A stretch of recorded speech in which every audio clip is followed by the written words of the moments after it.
اللهم صل على سيدنا ومولانا محمد بسم اللہ الرحمن السلام علیکم ورحمۃ اللہ وبرکاتہ۔ کیا حال ہے آپ سب کا؟ الحمدللہ رب العالمین والصلاة والسلام علی سید الانبیاء والمرسلین، اما بعد، اعوذ باللہ من الشیطان الرجیم، بسم اللہ الرحمن الرحیم، شہر رمضان الذی انزل فیہ القرآن، صدق اللہ العظیم وصدق رسولہ النبی الکریم، ان اللہ وملائکتہ یصلون علی النبی یا ایہا الذین آمنوا صلوا علیہ وسلموا تسلیما۔ الصلاۃ والسلام علیک یا سید یا رسول اللہ وعلی آلک واصحابک یا سید یا حبیب اللہ۔ الصلاۃ والسلام علیک یا سید یا نبی اللہ وعلی آلک واصحابک یا سید یا نور اللہ۔ اللہم صل علی سیدنا و مولانا محمد معدن الجود والکرم وآلہ وصحبہ وبارک وسلم۔ تمام تعریفیں، حمد و ثنا اللہ تعالی جل مجدہ الکریم کے لیے۔ بعد ہر قسم کے درود و سلام نبی مکرم سید عالم آقا کل ختم رسول دانا سبل احمد مجتبی جناب حضرت محمد مصطفیٰ صلی اللہ تعالی علیہ وسلم کی ذات والا صفات کے لیے حمد و صلات کے بعد، قرآن مجید میں اللہ کریم نے فرمایا شہر رمضان الذی انزل فیہ القرآن، فرمایا رمضان کا وہ مہینہ ہے جس میں ہم نے قرآن مجید کو نازل فرمایا ہے۔ رمضان المبارک اللہ تبارک و تعالی کے پسندیدہ ایام میں سے وہ خوبصورت ایام کا مجموعہ ہے جس میں اللہ اپنے بندوں پر زیادہ مہربانی فرماتا ہے۔ ہمارے ہاں بہت ساری چیزوں کو سن سن کے اور بہت سارے معاملات کو دیکھ دیکھ کے ہم سمجھتے ہیں کہ یہ روٹین کی بات ہے، ہر سال روزے آتے ہیں، ہر سال رکھنے ہوتے ہیں۔ چونکہ یہ بڑا عظمت اور قدر والا مہینہ ہے، لیکن چونکہ خود چل کے آتا ہے تو جو چیز خود چل کے آتی ہے اس کی کئی دفعہ قدر کمزور ہو جاتی ہے، لہذا ہم روٹین کے فضائل سنتے ہیں، روٹین میں اسے لیتے ہیں۔ میرے عزیز، ہماری محافل جب ہوتی ہیں نا، محافل، تو ان میں نقیب محفل ہوتا ہے، اسٹیج سیکرٹری بھی لوگ اس کو کہتے ہیں اور بھی کئی ناموں سے پکارتے ہیں۔ وہ آنے والے شخصیت کا تعارف کراتا ہے، کہتا ہے کہ فلاں صاحب آنے والے ہیں، پھر یہ بھی کہتا ہے کہ وہ بڑے اچھے ہیں، بڑے خوبصورت بولتے ہیں، اب میں فلاں قاری صاحب کو دعوت دینے لگا ہوں۔ قاری صاحب جو ہیں وہ بڑی اچھی تلاوت کرتے ہیں، بڑی اچھی ان کی آواز ہے اور بڑا اچھا ان کا لہجہ ہے، وہ تعارف کرا رہا ہوتا ہے۔ پھر نعت خواں کے حوالے سے بھی اس طرح کے وہ تعریفی کلمات ادا کرتا ہے، لیکن لوگ بعض اوقات سمجھتے ہیں کہ ان بیچاروں کی ڈیوٹی ہے، انہوں نے یہ کام کرنا ہی ہے، ان کی ذمہ داری ہے۔ اور اسی طرح ہوتا بھی ایسے ہی ہے، ہماری محافل کے جو اکثر نقیب حضرات ہوتے ہیں ان کے جملے رٹے رٹائے ہوتے ہیں، وہ انہوں نے سب کو کہنے ہی ہوتے ہیں، وہ کہے جاتے ہیں۔ لیکن اگر کسی محفل کے اندر نقیب محفل کوئی بہت بڑا عالم ہو، بہت بڑا محدث ہو، شیخ الحدیث ہو، یا کسی خانقاہ کا کوئی صاحب تقوی صالح مسند نشین ہو، اگر وہ کھڑا ہو کے کہے کہ جناب آج میں آپ کو تعارف کرانے لگا ہوں ایک بہت بڑے علامہ، ایک بہت بڑے صوفی آ رہے ہیں، پھر ہم سمجھ جائیں گے کہ جس کی ہمارے حضرت تعریف کر رہے ہیں وہ کوئی بڑا ہی اچھا آدمی ہے۔ پھر ہم سمجھیں گے نہیں، یہ روٹین کی گفتگو نہیں ہو رہی، یہ وہ رسم نہیں جو روز ادا ہوتی ہے، اس میں کچھ انفرادیت ہے، کچھ تخصیص ہے، کچھ اس کے اندر چیزیں زیادہ ہیں۔ وہ پھر انفرادی طور پر ہم تھوڑا سا اس کو زیادہ درجہ دیں گے. نہیں، حضرت جی کہہ رہے تھے آج میں نے قبلہ سے سنا ہے، آج فلاں شیخ اور صوفی نے فلاں کی تعریف کیا تو بات کچھ زیادہ ہوگی. میرے بھائیوں، مثال دی ہے آپ کو سمجھانے کے لیے کہ رمضان المبارک وہ عزت اور عظمت والا مہینہ ہے جس کا تعارف کسی عام آدمی نے نہیں، رب کریم کے قرآن نے بیان فرمایا ہے اور میرے مصطفیٰ کریم کی زبان اطہر نے بیان فرمایا ہے. لیکن آنے سے پہلے بخاری مسلم میں حدیث ہے، حضرت سلمان فارسی رضی اللہ تعالیٰ عنہ کہتے ہیں رمضان شروع ہونے سے پہلے نبی پاک نے ہمیں مسجد میں بلایا اور خطبہ ارشاد فرمایا باقاعدہ، اور ارشاد فرمایا لوگو تم پر ایک مہینہ آنے والا ہے جس میں اللہ اپنے بندوں پر خاص قسم کی رحمتوں کا نزول فرماتا ہے. خود رسول پاک نے ہمیں کس قدر زیادہ اس مہینے کا اکرام کرنا ہے اور کس قدر زیادہ اس کو اہمیت دینی ہے اور کس قدر زیادہ ہمارے لیے وہ باعث عظمت ہے کہ جس مہینے کے فضائل خود رسول پاک علیہ السلام نے بیان فرمائے. اور نبی پاک صلی اللہ علیہ وسلم نے فرمایا کہ اس مہینے میں تم نفل پڑھو گے تو اللہ فرض کے برابر ثواب عطا فرمائے اور فرض کا ثواب اللہ 70 گنا عطا فرمائے. کتنا بولیے؟ اچھا ہوتا پتہ کیا ہے، ہمارے ہاں لوگوں کو پتہ چل جائے نا فلاں کاروبار آج کل زیادہ صحیح چل رہا ہے تو سارے لوگ وہی کاروبار شروع کر لیتے. سی این جی کچھ دنوں بڑی زبردست تجارت ہوتی تھی تو میرا خیال ہے کہ ہر کلومیٹر پر اللہ ماشاءاللہ سی این جی نظر آتی تھی. اب لوگوں نے سمجھ لیا ہے کہ شاید کھانا کھانے کا لوگوں کا مزاج زیادہ ہے تو ہم جس چوک میں کھڑے ہوتے ہیں، جس جگہ جاتے ہیں، وہاں لوگ سب سے پہلے بتاتے ہیں کہ یہاں فلاں ہوٹل بڑا معروف ہے، اس پہ آپ کو کھانا کھلائیں گے. تو اب ہر آدمی نے ہوٹل کھول لیا، بلکہ اللہ تعالیٰ معاف کرے ہمارے ہاں تو تعلیم بڑی اچھی تجارت ہے. جب سے سرکاری اسکولوں کی حالت تھوڑی خراب ہوئی تو ہر بندے نے پرائیویٹ اسکول کھول لیا ہے. بہت بڑی تجارت ہے معاذ اللہ. میں کبھی کبھی پریشان ہو جاتا ہوں کہ وہ قوم کیسے آگے بڑھے گی جو تعلیم بیچتی ہے. اور اللہ تبارک و تعالیٰ مجھے معاف کرے تو ہمارے ہاں تو صحت کا شعبہ سب سے زیادہ تجارت کا حامل ہے کہ اگر کوئی آدمی اچھی انویسٹمنٹ کر کے کسی اچھی جگہ ہاسپٹل بنا کے کوئی 2-4 اسپیشلسٹ ڈاکٹر بنا لے تو پھر تو وہ بے شک جھاڑو کے ساتھ پیسے جمع کرے، مسئلہ ہی کوئی نہیں. ہم یہ کرتے ہیں کہ جو پتہ محسوس ہوتا ہے نا کہ اس جگہ مجھے رمق زیادہ نظر آ رہی ہے، تجارت میری زیادہ بڑھے گی تو لوگ ادھر توجہ کر لیتے. او خدا کے بندو، صحابہ کا مزاج یہ تھا کہ جہاں انہیں پتہ چلتا تھا نا اس نیکی کا ثواب زیادہ ہے تو وہ بھاگ کر اس نیکی کی طرف توجہ کرتے تھے. آپ صحابہ کی سیرت کی کتابیں دیکھیے، حضرت انس بن مالک رضی اللہ تعالیٰ عنہ فرماتے ہیں جب نبی پاک علیہ السلام نے رمضان کی شان بیان کی تو صحابہ کا یہ مزاج بن گیا کہ وہ اپنے سارے کام رمضان سے پہلے سمیٹ لیتے تھے. رمضان شریف سے پہلے سارے کام سمیٹ لیتے، لینے دینے کے معاملات صاف کر لیتے، خریداری ہو جاتی. گھر کے اندر کوئی کام کرانا ہوتا تو وہ رمضان سے قبل کرا لیتے. یکم رمضان کو وہ مسجدوں میں ڈیرے لگا لیا کرتے. وہ کہتے تھے نیکیاں جمع کرنے کے ایام ہے. نیکیاں دیکھیں نا، سب سے مصروف ترین زندگی ہمارے نبی پاک صلی اللہ علیہ وسلم کی زندگی ہے. 23 سالوں میں نبی پاک علیہ السلام نے 2300 سالوں سے بھی زیادہ کام کیا. بڑا مصروف وقت تھا حضور کا، بڑا مصروف. ہمارے یہاں نا میں ایک جگہ پہ حاضر تھا تو ایک بزرگ تقریر فرما رہے تھے. وہ کہہ رہے تھے اب خانقاہوں میں جو اللہ اللہ ہو رہی ہے وہ چھوڑ کے باہر نکلو، اب میدان میں نکلنے کا دور ہے. تقریر ختم ہوئی تو میں نے کہا حضرت ناراض نہ ہوئیے گا، ویسے کون سی خانقاہ میں اللہ اللہ ہو رہی ہے جہاں سے آپ باہر نکالنا؟ تو دور ہی گزر گیا اللہ اللہ کرنے کا. اب تو لنگر شنگر چل رہا ہے خانقاہوں میں، یا باتیں شاتیں ہو رہی ہیں. کیلو کال کی دنیا ہے، مستی اور حال کی تو کب سے چلی گئی. کم باذن اللہ جو کہتے تھے وہ رخصت ہو گئے. خانقاہوں میں مجاور رہ گئے یا گور کن. اب تو کہاں، اب کس کو آپ کہہ رہے ہیں کہ اللہ اللہ چھوڑ کے باہر آؤ؟ کون اللہ اللہ کر رہا ہے؟ اللہ ماشاءاللہ ہے حال ہی کوئی نہیں. اسلام فقط اللہ اللہ کا مذہب نہیں. نبی پاک صلی اللہ علیہ وسلم نے کہا لا رہبانیت فی الاسلام، میرے اسلام میں رہبانیت کا کوئی حصہ نہیں.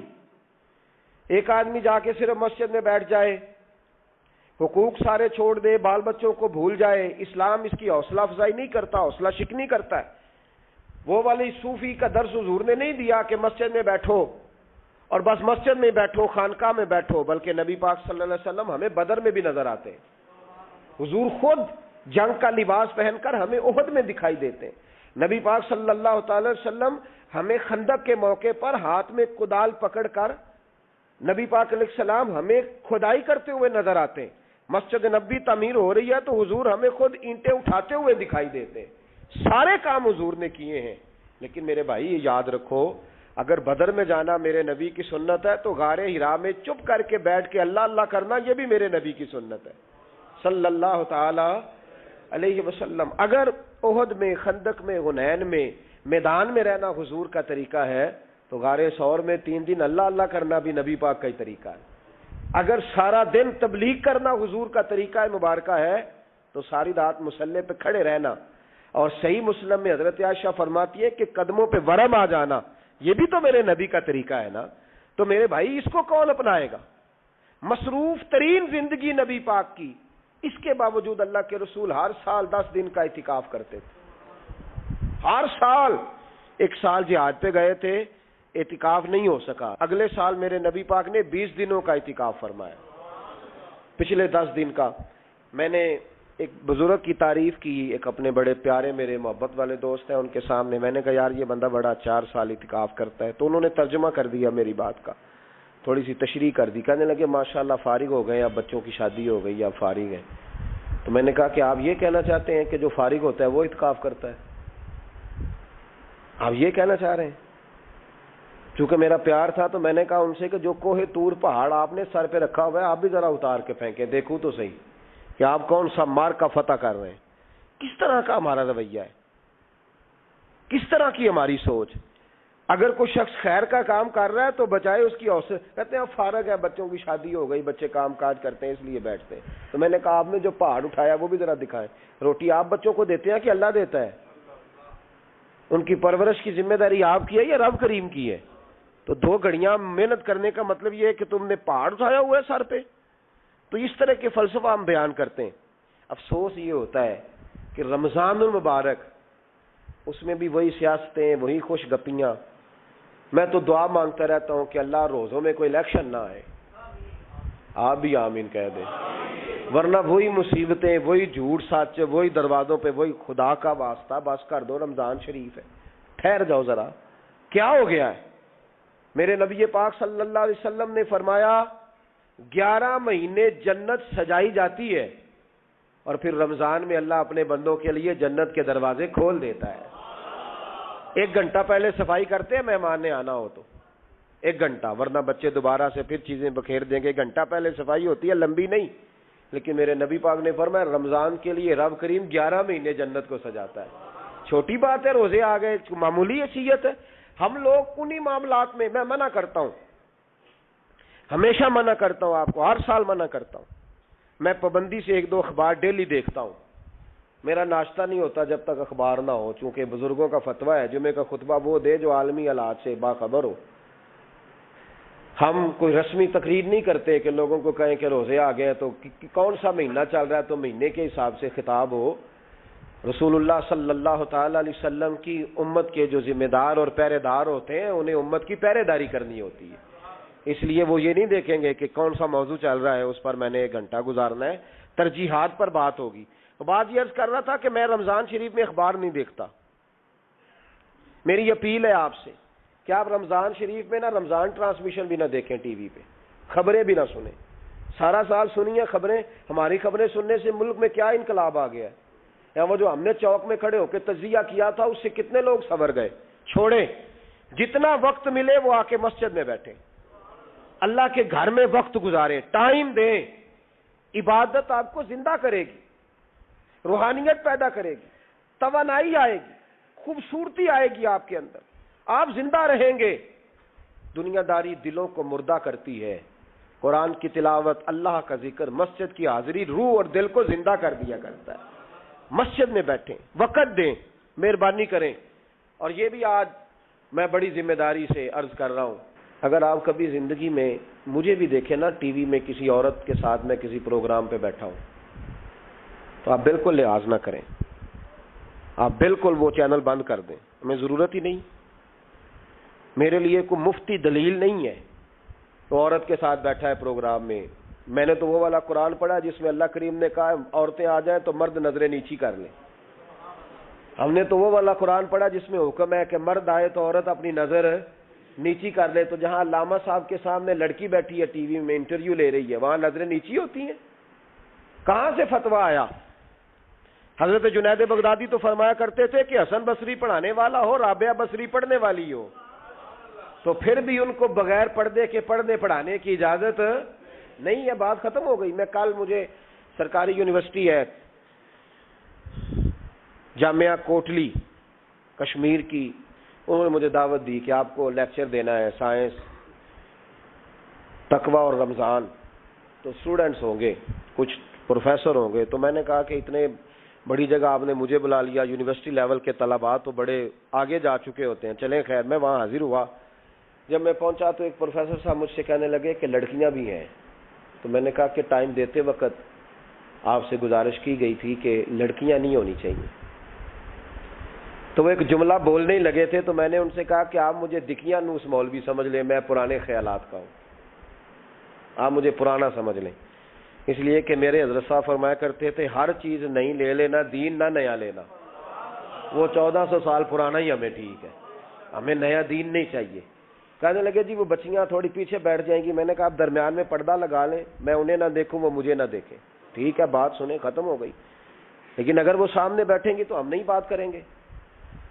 تو وہ چونکہ پی ایچ ڈی لیول کے لوگ ہوتے ہیں, زیادہ پڑھے ہوتے ہیں, دلائل دینے کی کوشش کی. تو میں نے کہا میں دلیل نہیں سنتا, میں سنتا ہوں یا اللہ کا قرآن یا مصطفیٰ کا فرمان.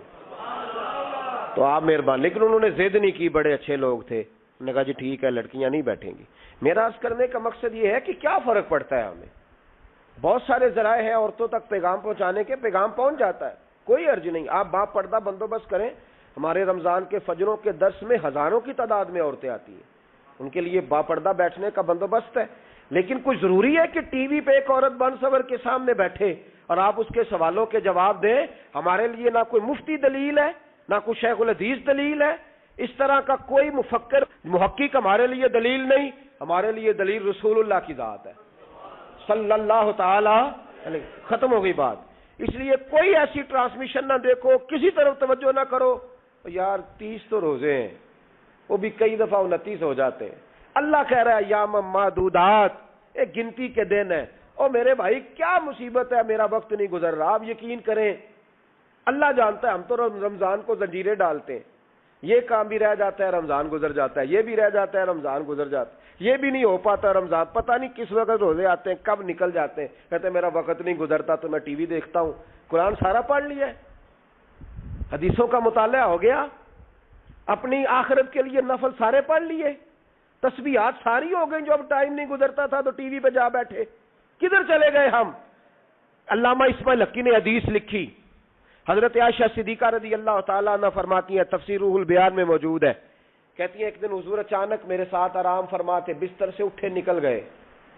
ہمیشہ نبی پاک علیہ السلام کا طریقہ مبارکہ تھا, جب رات کو تہجد کے لیے اٹھتے تو کہتے ابو بکر کی بیٹی حق تیرا ہے, وقت تیرا ہے, پر اگر تو اجازت دے تو میں اپنے اللہ کو راضی کر لوں. آج حضور نے پوچھا ہی نہیں, بستر سے اٹھے چلے گئے. کہتے میں اٹھی, میں نے دائیں بائیں دیکھا, محبوب نظر نہ آئے. حضور کی تامد استعمال شدہ پڑی تھی, وہ تامد میں نے اٹھا کے اوڑھ لی اور میں نکل گئی حضور کو تلاش کرنے. کہتی ہیں جب میں باہر گئی مسجد نبی شریف کے ساتھ جنت البقیع کی جانب, نبی پاک سجدے میں تھے. کہتی ہیں میں گئی, تھوڑی دیر کھڑی ہوئی, حضور نے آہٹ سنی تو پوچھا تو کون ہے؟ میں نے کہا میں عائشہ ہوں. تو محبوب نے فرمایا یہ عائشہ کون ہے؟ میں نے کہا یا رسول اللہ میں آپ کی زوجہ. فرمایا زوجہ کیا ہوتی ہے؟ یا رسول اللہ میں ابو بکر کی بیٹی. تو نبی پاک نے فرمایا یہ ابو بکر کون ہے؟ حضرت عائشہ کہتی ہیں میرا کلیجہ پھٹنے کو آیا, میں وہاں سے پریشان حال واپس آئی. جب میں گئی تھی تب بھی ہلکی ہلکی بارش تھی, واپس لوٹی تو پھر بھی ہلکے ہلکے قطرے بارش کے گر رہے تھے. میں آ کے ہامتی کامتی بیٹھ گئی, تھوڑی دیر گزری تو نبی پاک تشریف لے آئے. تو حضور صلی اللہ تعالی علیہ وسلم نے مجھے پریشان دیکھا تو کہا عائشہ کیا ہوا؟ کہ حضور آج وہ ہوا ہے جو کبھی نہیں ہوا. یا رسول اللہ میں پریشان ہو گئی ہوں. حضور عجیب بات ہے, میں گئی ہوں, آپ نے پوچھا کون ہے تو میں نے کہا میں عائشہ. کا عائشہ کون؟ آپ کی زوجہ. فرمایا زوجہ کون؟ ابو بکر کی بیٹی. کا ابو بکر کون؟ اور پھر حضور میں گئی ہوں تو میرے کپڑے بھیگ گئے، آپ آئے ہیں تو کپڑے خشک ہیں، سمجھ نہیں آئی. تو لفظ سنو حدیث کے. نبی پاک نے فرمایا عائشہ لی مع اللہ وقت، میرا اپنے اللہ کے ساتھ ایک وقت ہوتا ہے.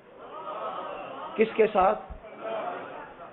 آج میرا دوستوں کے ساتھ وقت ہے، آج میرا گھومنے کا وقت ہے، آج میرا خوش گپیوں کا وقت ہے، آج میرا سیاحت کا وقت ہے، آج میرا پکنک کا وقت ہے. میرے نبی پاک نے فرمایا لی مع اللہ وقت، عائشہ میرا اپنے اللہ کے ساتھ، میرا اپنے اللہ کے ساتھ ایک وقت ہوتا ہے. اس وقت نہ وہاں کوئی فرشتہ آ سکتا ہے، نہ کوئی نبی اور مرسل آ سکتا ہے. جب فرشتہ اور نبی نہیں آ سکتے تو عائشہ اور ابو بکر کیسے آ سکتے ہیں؟ تو کہا یا رسول اللہ پھر وہاں ہوتا کون ہے؟ تو حضور فرمانے لگے ایک میں ہوتا ہوں، دوسرا میرا رب ہوتا ہے، تیسرا کوئی موجود نہیں ہوتا. امت کو درس دیا ایک وقت 24 گھنٹوں میں ایسا لایا کر جس میں تو اپنے رب کو دکھڑے سنائے، جس میں تو دعائیں مانگے، جس میں تو عرض و نیاز کرے، جس میں تو اپنے گناہوں کی معافی چاہے. اعلیٰ حضرت کے والد گرامی سے کسی نے پوچھا مولانا نقی علی خان صاحب سے کہ حضرت جی فرعون 500 سال ہی حکومت کر گیا، 500 سال ہی حکومت کر گیا، اللہ کا مقابلہ کرنے والا پکا کافر بے ایمان. تو آپ فرمانے لگے ملا رومی کی وہ کتاب پڑھو مثنوی، جس میں انہوں نے لکھا ہے کہ جب ساری دنیا سو جاتی تھی تو فرعون اٹھ کے مصلے پہ بیٹھتا تھا، کہتا تھا یا اللہ معاف کر دے، رب تو ہی ہے، گناہگار بڑا ہوں پر مہربانی کر. روز معافیاں مانگتا تھا تو رب کریم کی قدرت نے مہلت دی کہ روز توبہ کرتا ہے، چلو ایک دن سچی بھی کاری جائے تو اچھا ہے. اللہ نے مہلت دی. اور میرے بھائی اگر تو روز رات مصلے پہ بیٹھے تو تجھے مہلت ملے، عذاب نہ آئے. اگر تو اپنے رب کے ساتھ تنہائی کرے تو اللہ تجھے مہلت دے، سزا نہ دے. لیکن ہم یہ وقت نکالتے ہی نہیں. اللہ کے ساتھ میت کا ہمارا مزاج ہی نہیں. ترمذی شریف میں نبی پاک علیہ السلام نے فرمایا دنیا داروں کو دکھڑے نہ سنایا کر، مالداروں کے سامنے رونے نہ رویا کر. یہ تجھے کیا دے سکتے ہیں؟ تو اٹھ کے جائے گا تو کہیں گے محنت کرتا نہیں، روز مانگنے آ جاتا ہے. دنیا داروں کو دکھڑے نہ سنا، پر میں دکھ سنا تو اپنے رب کو سنا، اللہ والوں کو سنا، اللہ کے نبی کو سنا. اس سے مراد یہ سارے کہا دکھڑے اپنے رب کو سنا. اگر تو اپنے رب کو دکھڑے سنائے گا تو تھوڑی دیر ضرور ہوگی، لیکن ایک دن ایسا ضرور آئے گا. میرے مصطفیٰ کریم فرماتے ہیں رب تجھے دنیا سے بے نیاز کر کے مالا مال فرما دے گا. دھوکے کا مزاج نہ بنا، کینچی لے کے نہ گھوم کے کیسے جیب کاٹ سکتی. اللہ کو دکھڑے سنا. حضرت عائشہ عرض کرنے لگی حضور چلیں یہ تو سمجھ آ گئی، لیکن بارش مجھ پہ پڑی آپ پہ پڑی نہیں. تو کہا عائشہ تم نے اوڑا کیا تھا؟ کہا حضور آپ کی تامت. فرمایا بارش کوئی نہیں تھی، جب تو نے میری تامت لی تو خدا کی رحمتیں تم پر برسنے لگ گئی. تو حضور کے وجود سے لگی ہوئی چیز کوئی اوڑ لے تو رحمت برستی ہے، تو میرے نبی کی مسجد چومنے سے کیوں رحمت نہیں برستی؟ جالی چومنے سے کیوں نہیں برستی؟ جہاں جہاں حضور رکے، جہاں جہاں نبی پاک ٹھہرے، وہاں جانے سے کرم کیوں نہیں ہوتا؟ تو عزیزو یاد رکھو رمضان میں ایک ڈیوٹی آپ نے یہ کرنی ہے کہ عبادت کو وقت دیں، ٹائم نکالیں. جو اتنے سے بھی فارغ ہے نا وہ 19ویں روزے تک کل فارغ ہو کے 20 کو اعتکاف بیٹھے. زندگی میں ایک دفعہ اعتکاف تو ویسے بڑا ضروری ہے. ہمارے بزرگوں نے لکھا ضروری ہے ایک بندہ اعتکاف کر لے زندگی میں ایک دفعہ، ہر سال کرے تو سنت ادا ہوگی. ویسے سنت مؤکدہ الکفایہ ہے، بستی میں اگر کوئی بھی نہ بیٹھے گا تو سارے گناہگار ہوں گے. ہم انشاءاللہ اس مسجد میں اس سال اجتماعی اعتکاف کریں گے. میں نے یہ پروگرام بنایا ہے کہ لوگ اعتکاف تو بیٹھتے ہیں لیکن نہ بیچاروں کو قرآن مجید پڑھنا آتا ہے، نہ نماز وضو غسل کے مسائل آتے ہیں، نہ انہیں پتہ ہے کہ رات عبادت کیسے کرنی ہے. تو میں نے یہ ارادہ کیا اس سال میں نے معافی لی ہے ہاتھ باندھ کے. میں نے کہا یار سارا سال میں پورے ملک میں گھومتا ہوں، اس سال رمضان میں میرا ارادہ ہے میں صرف اپنے شہر میں رہوں، میں کہیں نہ جاؤں، تاکہ جو جہاں سے بھی چل کے آئے اسے فون نہ کرنا پڑے، میں اسے مل جاؤں ویسے ہی. تو میں انشاءاللہ تعالیٰ یہیں رہوں گا اور رمضان کی 10 راتیں میں اپنے اعتکاف والوں کے ساتھ گزاروں گا انشاءاللہ تعالیٰ. یہاں آپ لوگ آئیں، جو سنجیدہ قسم کے لوگ ہیں ان کو ساتھ لائیں، وہ یہاں آ کے اعتکاف کریں. لنگر شریف بھی ہم دیں گے جو ہماری توفیق ہوگی، اور انشاءاللہ دونوں وقت دیں گے اپنی توفیق کے مطابق. اور یہ کوئی صدقہ زکوٰۃ خیرات سے نہیں ہوگا، یہ آپ ہمارے مہمان ہوں گے تو یہ مہمان نوازی ہوگی انشاءاللہ تعالیٰ.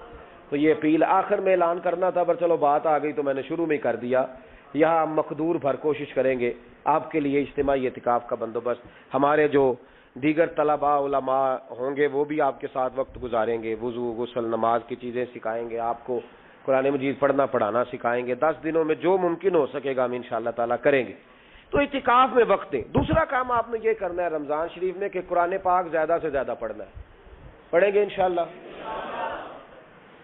اگر آپ ناراض نہ ہوں تو ہم نے قرآن مجید پڑھنا بالکل ہی چھوڑ دیا، قرآن پاک کھلتا ہی نہیں، توجہ ہی نہیں، مزاج ہی نہیں، سارا دن بیت جاتا ہے، قرآن مجید نہیں کھلتا، قرآن مجید نہیں پڑھا جاتا۔ ایک شخص مجھ سے ملنا چاہ رہے تھے مسجد نبوی شریف میں حاضر تھا، تو وہ ایک دفعہ آئے گزر گئے، میں قرآن شریف پڑھ رہا تھا، پھر آئے تو گزر گئے قرآن شریف، تیسری دفعہ پھر آئے تو کہنے لگے آپ نے کتنا کو پڑھنا ہے؟ میں نے ان سے کہا کہ مہربانی کرو مجھے دعا دو کہ اللہ مجھے پڑھتا ہی رکھے۔ آپ نے یہ کیا لفظ ادا کر لیے کہ کتنا کو پڑھنا ہے؟ وہ خدا کے بندو یہاں کام کیا ہے؟ اگر تلاوت بھی نہیں کرنی تو کرنا کیا ہے وہاں؟ میں اکثر کہتا ہوں کہ چونکہ ہم تو مسیتڑ ہیں، ہمارا تو مزاج ہے مسجدوں میں رہنے کا، چونکہ عام لوگوں کا مزاج نہیں ہوتا تو وہاں بھی بازاروں کو ٹائم زیادہ دیتے ہیں، خریداری میں وقت زیادہ لگاتے ہیں۔ اگر ہماری طبیعت مسجد میں بیٹھنے کی ہو، قرآن پاک پڑھنے کی ہو تو بڑا ذوق بن جائے۔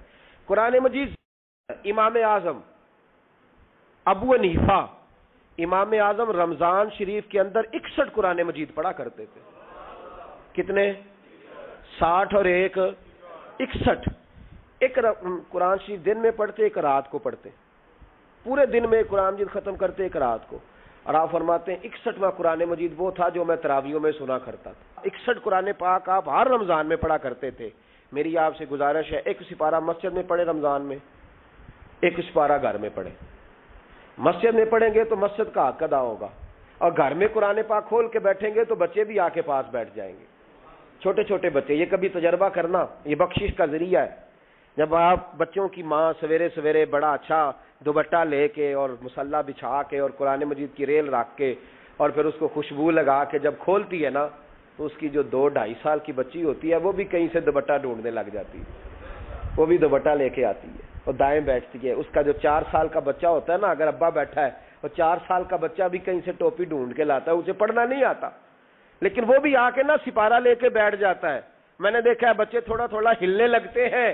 قسم اللہ کی عزت کی، مجھے ایسے لگتا ہے کہ جب بیٹیوں کے بیچ ماں بیٹھ کے قرآن پڑھتی ہے اور جب بیٹوں کے بیچ باپ بیٹھ کے قرآن پڑھتا ہے تو مجھے لگتا ہے خدا کے فرشتے بھی آسمان کے دروازے کھول کھول کے دیکھتے ہیں، کھول کھول کے دروازے دیکھتے ہیں کہ یہ کس طرح کا رنگ ہے کہ چھوٹا سا بچہ توتلی زبان۔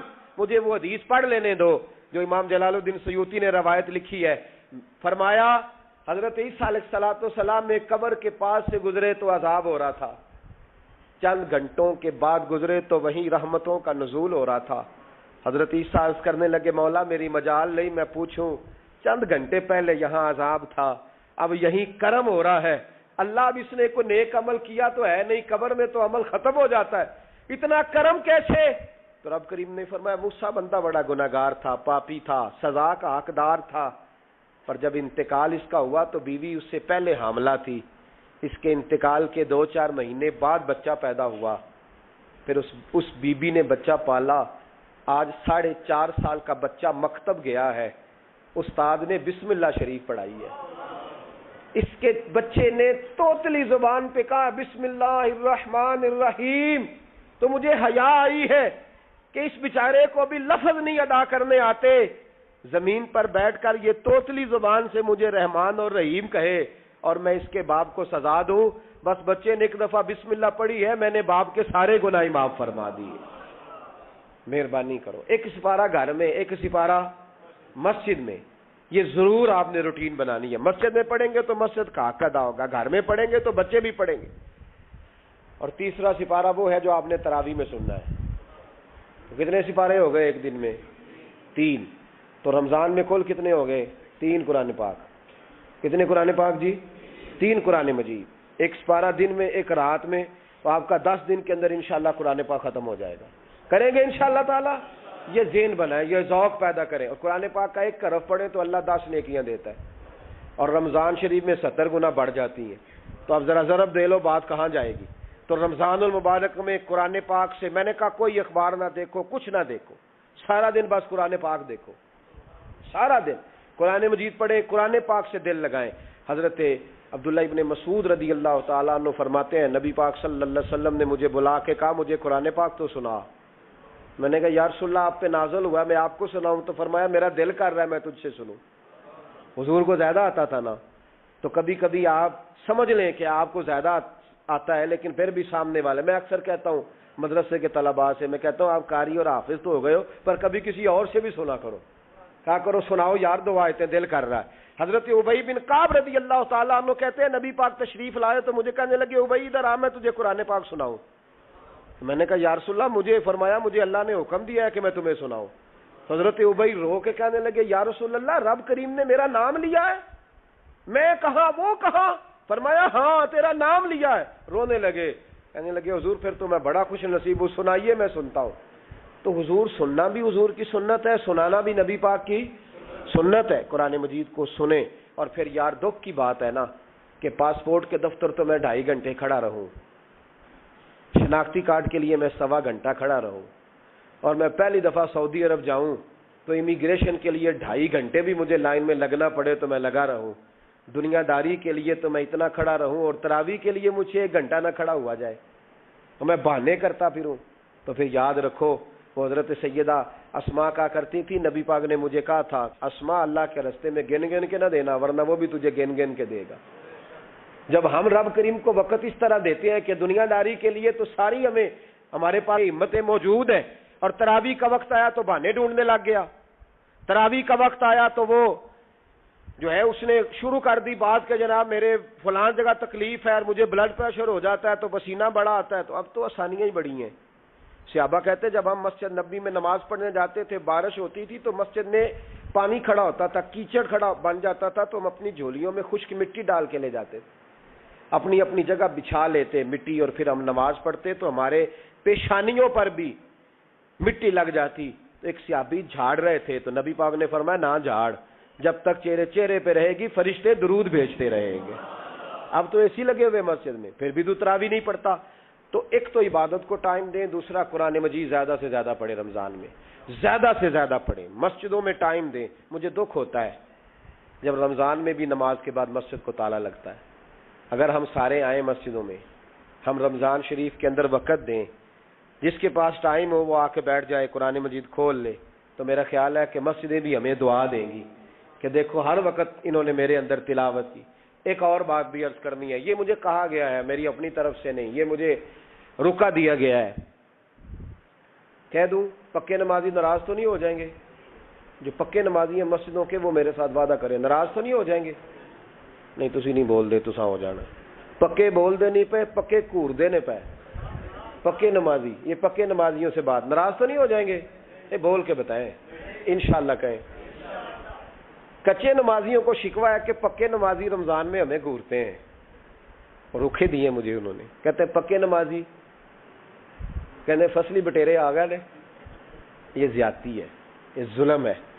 آپ پکے نمازی ہیں تو مہربانی کریں, آپ وہ جو آپ نے صاف لاٹ کرائی ہے نا اپنے نام پکی, کہ ایتھے میں بھائی نہ رو تو کتوں آ گیا, یہ چھوڑ دیں آپ, مہربانی کریں. یہ اللہ کا گھر ہے, یہ کسی کے نام رجسٹری ہو سکتی. جو آیا ہے نا بیچارہ, چلو کبھی کبھی صحیح, مہربانی کریں اس کو ٹائم دیں, بیٹھنے دیں, کچھ نہیں ہونے لگا. اور جب وہ آئے نا تو دعا کریں, جب اس کو دیکھیں تو کہ یا اللہ یہ آیا ہے تو ہمیشہ آتا ہی رہے, اس کو دعا دیں. مہربان بچے شکوا کرتے ہیں, کہتے ہیں پکے نمازی سانس نہیں لینے دیتے مسجد میں. اور ایک بات اور, یہ حضرت علی کا قول ہے, اس کو دل کی تختی پہ لکھ لینا, دل کی تختی پہ شیر خدا کی شیروں جیسی باتیں.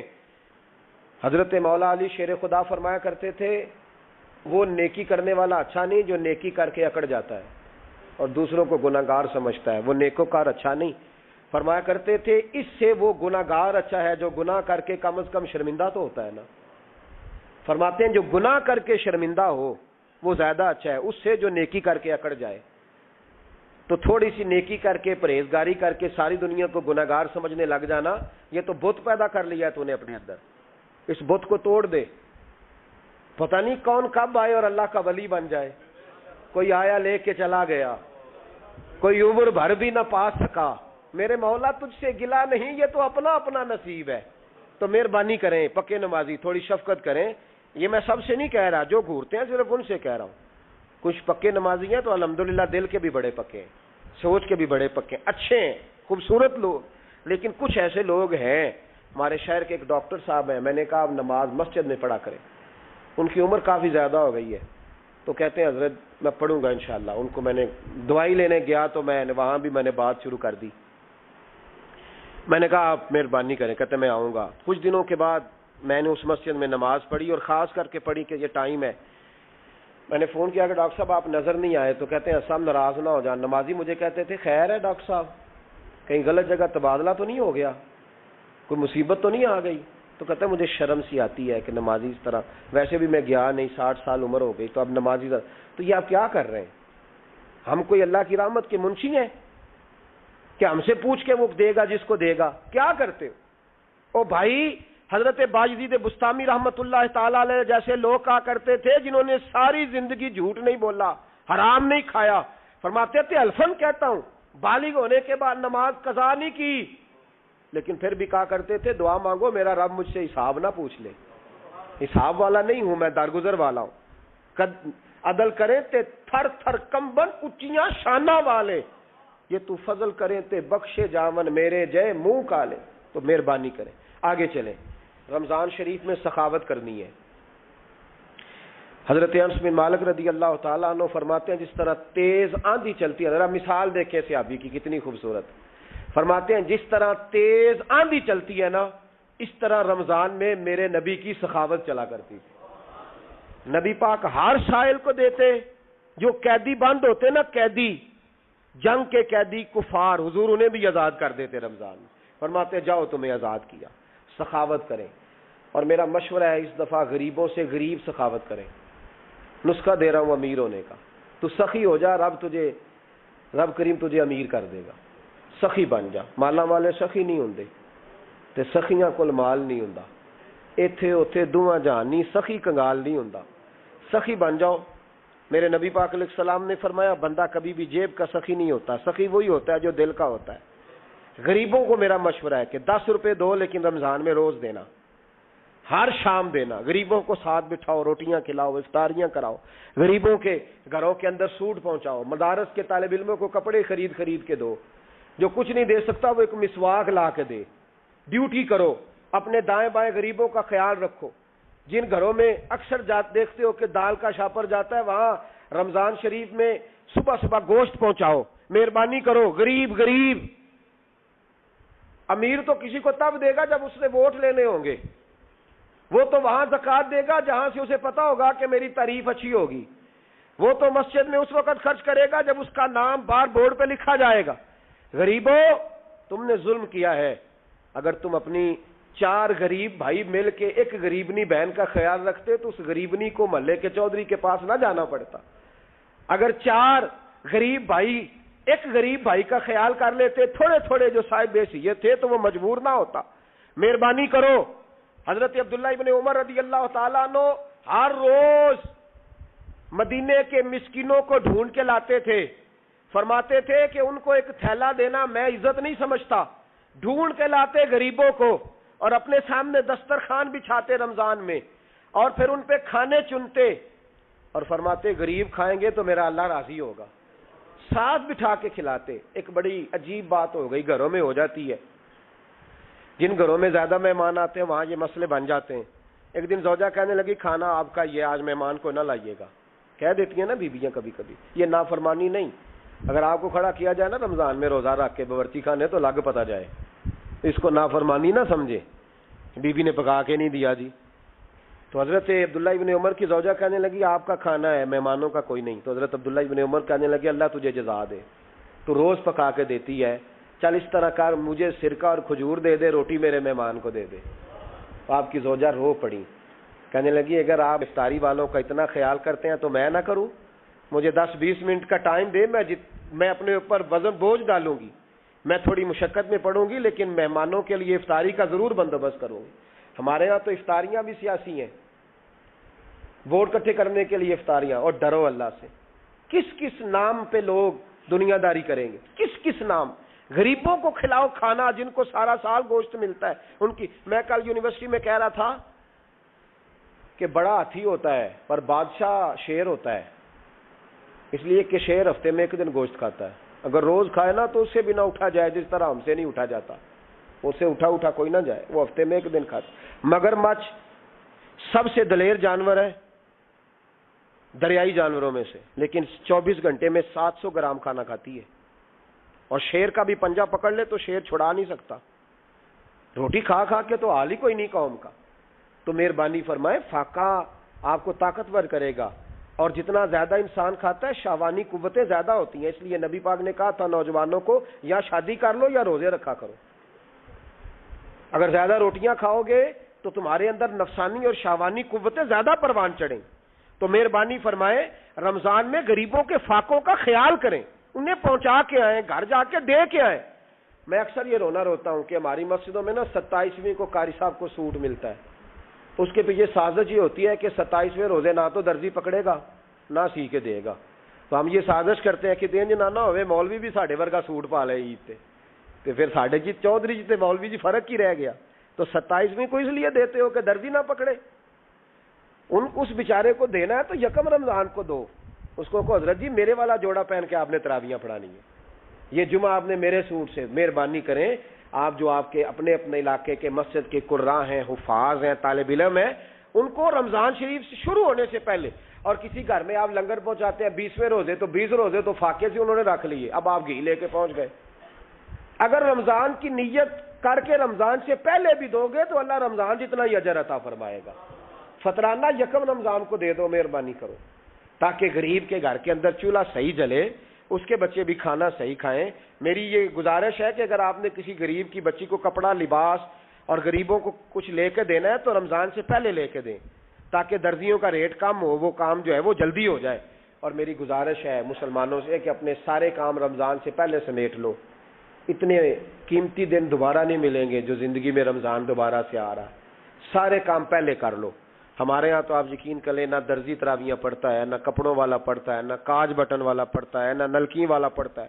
وہ کہتے ہیں جی راشی سارا ان دنوں میں، وہ جو آخری 10 راتیں ہوتی ہیں نا رمضان کی، حضرت عائشہ صدیقہ رضی اللہ تعالیٰ عنہ فرماتی ہیں حضور ہمیں نفل کے لیے نہیں جگاتے تھے، پر رمضان کے آخری 10 دن فرماتے اٹھو، یہ سونے کا ٹائم نہیں۔ اور ہمارا وہی ٹائم سارا بازاروں میں گزر جاتا ہے، وہ جو کچھ لینے کا وقت ہے، شب قدر تلاش کرنے کا وقت ہے، وہ سارا ہم بازاروں میں گزارتے ہیں۔ ہم انشاءاللہ تعالی رمضان کی آخری 10 راتوں میں شب بیداری کریں گے، محفل کریں گے، تلاوت کریں گے، تسبیح پڑھیں گے، جو ہم سے ہو سکے گا۔ مسجدوں کا رخ کریں، یہاں پہنچ سکتے ہیں تو یہاں پہنچ جائیں، لیکن اپنا وقت ضائع نہ کریں، کوئی ایسا کام نہ کرے کہ جس میں ایک لمحہ بھی رمضان المبارک کا ضائع ہو۔ آخری بات سنیں، رمضان میں ہم نے کیا کرنا ہے؟ سارا سال دین کے لیے کوشش کی ضرورت ہے، سارا سال ہم جب کہیں جا کے دین کی بات کرتے ہیں تو ہمیں ایسا لگتا ہے کہ یہ لوگ بیچارے ترس رہے تھے کہ کاش کبھی پہلے ہمیں بات سننے کو ملتی۔ دین کی بات کی ہر وقت ضرورت ہے۔ رمضان کے اندر لوہا گرم ہوتا ہے، کیوں بھلا؟ شیطان قید ہو جاتا ہے۔ پہلے جب دین کا کام ہوتا ہے تو دو قوتیں آپس میں لڑتی ہیں، ہم تبلیغ کرتے ہیں، ایک دوسرے کو پیغام دیتے ہیں، شیطان جواب کے اندر کیا کرتا ہے کہ جب ہم یہاں کسی آدمی نے بات کی یا سنی تو بڑا دل نرم ہو گیا، لیکن جب گھر گئے تو شیطان نے پھر وسوسہ ڈال دی۔ جاگ رہے نا آپ لوگ ماشاءاللہ۔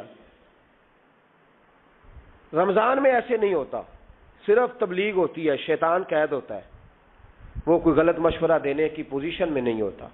اب ہمیں کیا کرنا چاہیے کہ تبلیغ زیادہ کرنی چاہیے، رمضان میں درس زیادہ دینے چاہیے، درس زیادہ سننے چاہیے، زیادہ سے زیادہ جو بے نمازی ہے نا اس کو لانا چاہیے، جو روزہ نہیں نہ رکھتا اس پہ۔ ہمارے بزرگ بڑی ترتیب سے، ایک خواجہ گوہر الدین صاحب رحمۃ اللہ علیہ درویش ہوئے، تو ان کے علاقے کا جو چودھری تھا وہ روزہ نہیں رکھتا تھا، حکمت کے ساتھ دین پھیلتا ہے۔ یہ بات جو بتانے لگا ہوں یہ باہر جا کے نہیں بتانی آپ نے، صحیح ہے؟ وعدہ ہے نا پکا؟ اللہ تعالیٰ آپ کو جزائے خیر دے۔ کچھ لوگوں سے یہ بات اس لیے کی جاتی ہے کہ ان کو پریشانی ہو جاتی ہے، کہتے ہیں جب ڈکیا ہے ضرور دسنی ہے، باقی چاہے ولا تقربوا هذه الشجرہ۔ بہرحال وقت نہیں مرنا اس پہ کوئی بات کرتا۔ خواجہ گوہر الدین صاحب کے علاقے کا چودھری نا وہ روزہ نہیں رکھتا تھا، تو آپ کہتے ہیں میں درخت کے سائے کے نیچے بیٹھا ہوتا تھا تو وہ صبح صبح حال لے کے چلا جاتا، تو جب وہ واپس آتا نا دوپہر کو تو اس نے حقہ پکڑا ہوتا اور کش لگا رہا ہوتا۔ خواجہ صاحب نے ایک دن بلایا، کہتے چودھری تو روزہ کیوں نہیں رکھتا؟ تو اپنی بولی میں پنجابی میں کہنے لگا جی عورتیں جان چھوٹ دیا، حقہ سیاپا میری جان نہیں چھڑدا۔ مینوں روٹی پانی دا کوئی نہیں ہوکا, اگر مینوں نہ طلب کرے تو میں روزہ رکھ لاں. تو خواجہ صاحب کہنے لگے کان میرے قریب کر. اس نے کان قریب کیا, کہنے لگے کسی مولوی پیر کو نہ بتانا, میرے فتوے پہ عمل کر لے, تو نے سویرے روزہ رکھنا ہے, حکے کی چھٹی تجھے میں دے دیتا ہوں, حکا پی لیا کر, روٹی نہیں کھانی, پانی نہیں پینا, کوئی اور مشروب نہیں لینا, حکے کی چھٹی. اس نے کہا جناب آپ ہاتھ میں لائیں, پھر تو بات پکی ہو گئی, سویرے انشاءاللہ روزہ آگا, آپ دیکھیں گے. اللہ والے حکمت سے تبلیغ کرتے ہیں, وہ صرف دین بتاتے نہیں, وہ دین روح تک اتار دیتے ہیں, اتر جاتا ہے. یعلمکم الکتاب والحکمہ, دانائی کے ساتھ. کہا یہ تیرا میرا, کہا جناب آپ اتنے بڑے درویش ہیں, بات ختم ہو گئی. تو چودھری صاحب نے اگلے دن روزہ رکھ لیا حکے سمیت. تیسرے دن پھر رکھا, تو چوتھے دن لا کے نہ حکا. خواجہ صاحب کہتے ہیں میں دوپہر کو بیٹھا تھا تو زور سے میرے پیروں پہ مارا. کہنے لگے میں کڈا پاگل ہاں, نہ کھانا نہ پینا, یہ ٹکر تو بغیر سر سکتا ہے تو حکے تو بغیر بھی سر جاتا ہے. اے پہ آج حکا, میں اس کو بھی نہیں پیوں گا آج کے بعد, چھٹی ہو گئی. اگر روٹی تو بغیر ٹائم لگتا ہے تو حکے تو بغیر بھی. میرے ساتھ ایک حاجی صاحب 40 دن کے لیے گئے تھے حرمین شریف حج کرنے. ایئرپورٹ پہ انہوں نے سگریٹ لگا لیا, تو میں نے کہا صاحب اس کو چھوڑ کے دیکھیں بھلا کیا ہوتا ہے. 40 دن میرے ساتھ واپس رہے, کہنے لگے اللہ جانتا ہے حضرت جی کچھ بھی نہیں ہوا, ایسے ہی مصیبت. تو بھائی کچھ بھی نہیں ہوتا, آپ تھوڑا سا دیکھیں کون آدمی نہیں رکھتا اس کو سمجھائیں, حکمت کے ساتھ سمجھائیں. اسی طریقے سے یہ جائز نہیں ہے, ویسے روزہ رکھ کے حکا پینا جائز نہیں. انہوں نے اس خاص آدمی کے لیے حکمت بیان کی تھی. میں نے پہلے عرض کیا ہے کہ چیز کو اس کے مقام پر لینا چاہیے, مقام سے آگے پیچھے نہیں کرنا چاہیے. تو یاد رکھیں حکمت کے ساتھ, جو لوگ نماز نہیں پڑھتے انہیں قائل کریں, جو عورتیں پردہ نہیں کرتی ان عورتوں کو قائل کریں. ان پر ضرور آپ جو ہے وہ توجہ فرمائیں. ہم تھوڑی سی کوشش کرتے ہیں رمضان مبارک میں, جیسے کہ میں نے کہا ہم کوشش کرتے ہیں کہ دین کا کچھ کام زیادہ کیا جائے. اگر آپ کو روزہ رکھ کے نیند آتی ہے تو مجھے بھی بڑی آتی ہے, بڑی نیند آتی ہے. اور آپ حیران ہو گئے کہ گرمیوں کے روزوں میں جب 1 گھنٹہ سویرے تقریر کرنی ہوتی ہے تو گلا خشک ہو جاتا ہے, بس ہو جاتی. لیکن ہم سمجھتے ہیں کہ ہماری اوقات نہیں, تو اللہ کا کرم ہے کہ اس نے دین کے کسی کام لگا دیا ہے. تو ہم کہتے ہیں اگر مزدوری کرنی پڑے کسی کو تو وہ بھی تو بیچارہ کرتا ہے نا. تو انشاءاللہ تعالی یہ 9واں سالانہ ہمارا درس قرآن ہوگا. 9 سال ہو جائیں گے جب ہم ہر سال فجر کے بعد درس قرآن دیتے ہیں.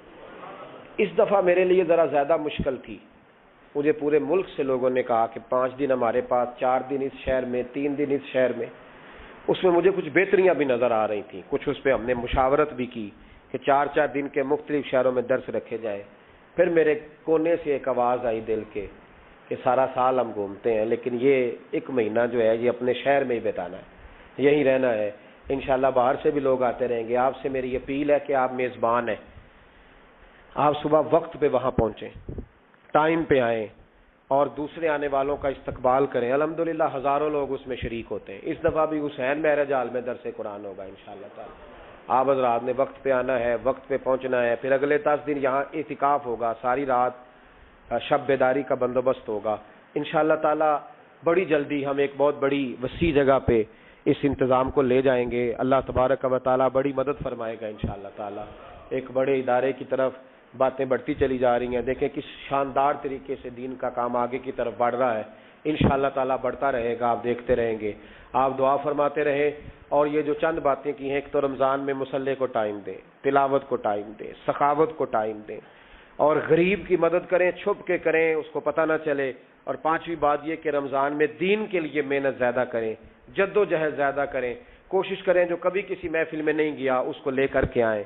جو لوگ بالکل دین سے دور ہیں ان کو دعوت دیں, پیغام دیں, خواتین سے کہیں جد و جہد کریں.